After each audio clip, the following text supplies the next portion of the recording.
The path to Brexit is clearer after the Conservatives' historic election win on Friday. Boris Johnson was re-elected Prime Minister in the biggest win for his party in 30 years, while Labour suffered its worst result since the 1930s. Labour leader Jeremy Corbyn has announced his resignation following the loss.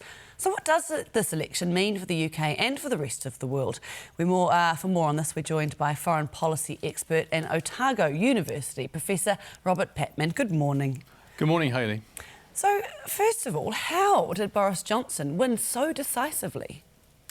That's a good question. He had, from his point of view, a good slogan, get Brexit done.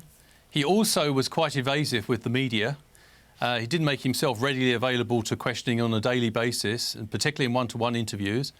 And also, basically, the opposition didn't show up. What I mean by that is that they didn't ask the hard questions. Mr. Corbyn, the Labour leader, and Joe Swinson, the Liberal Democrats leader, they didn't interrogate him on the sharp decline in the British economy. Britain's fallen since the referendum of 2016, has fallen from 5th in the world to the 7th in the world in terms of global rankings. Huge exodus of investment in Britain has gone into Europe since the decision. And basically, I think British people were confronted with it's basically a binary political system. There's no proportional representation like there is in New Zealand.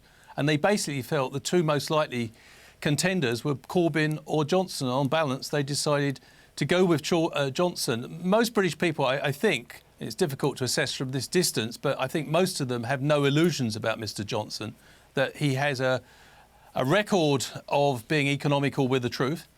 But they thought, on balance, they trusted him a little bit more than they trusted Mr. Corbyn. And, of course, the nature of the result demonstrates that. Or maybe trust didn't even come into it. What's actually happened to the Labour Party? They seem to have lost their regions and their traditional working class vote. Well, you know, this was the whole election was around the issue of Brexit, Hayley, and Mr. Corbyn remained neutral on that. This is an extraordinary lack of leadership.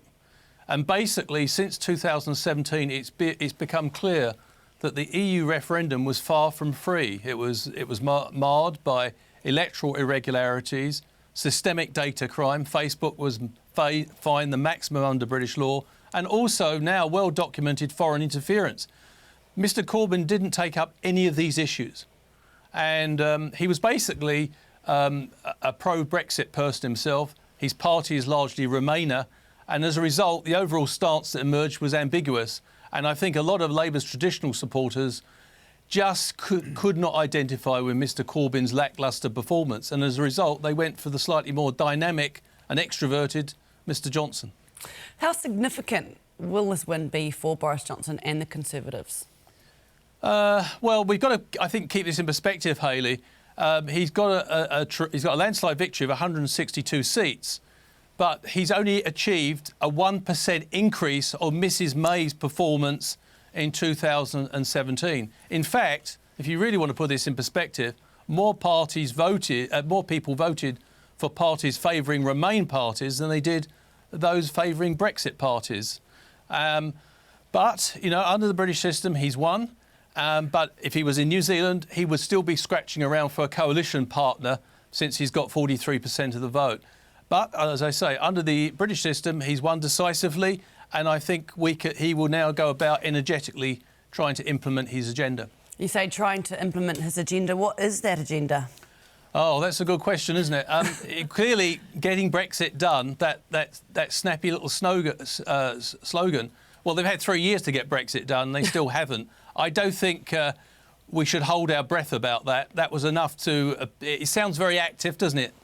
Getting Brexit done as if you can just do it overnight. I think what he will do, he's got the numbers now to implement the withdrawal agreement that he put together, which is virtually identical, by the way, to the one he previously rejected when Mrs. May was leader.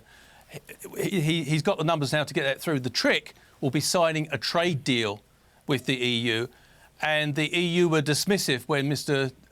Johnson suggested he could get it done within months. It'll probably be years. So far from getting Brexit done, we could be looking up for a time frame now of uncertainty between Britain and the EU for up to the next 4 to 5 years. Wow. What about between Britain and other countries, specifically, of course, little old New Zealand? Are we going to be signing a free trade agreement? Yes, but our priority is with the much bigger market of the EU. Jacinda Ardern's made that quite clear. Our free trade negotiations with the EU are quite advanced, and we should see something happening in 2020.